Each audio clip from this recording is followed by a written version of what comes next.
American political leaders have moved the U.S. economy back from the edge of the fiscal cliff, thus avoiding imminent tax hikes and spending cuts in a bipartisan deal that many believe does not address the most important issues facing the economy. New Yorkers have been reacting to the deal, saying the agreement is too little too late to restore their faith in the country's political leaders.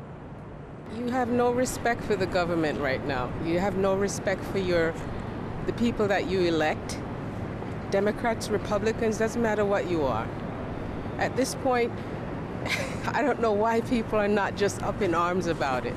Everybody should be down in Washington because you voted for these people.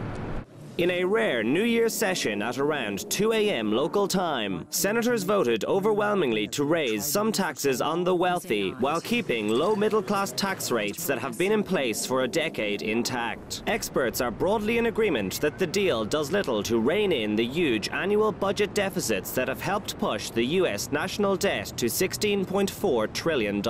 Many have expressed dismay that despite widespread knowledge of the importance of the fiscal cliff among political leaders for several months, the Senate was still forced into a rushed last-minute deal.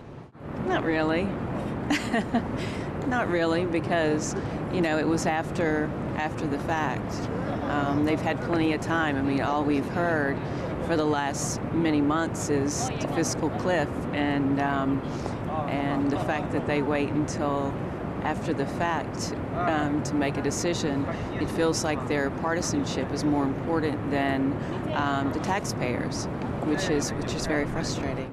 While questions are still being asked about the exact details of the agreement, many Americans have expressed relief that a deal was reached before tax rises and spending cuts automatically came into force, which would have derailed national economic recovery and raised severe questions about politicians' ability to work together to stave off economic disaster.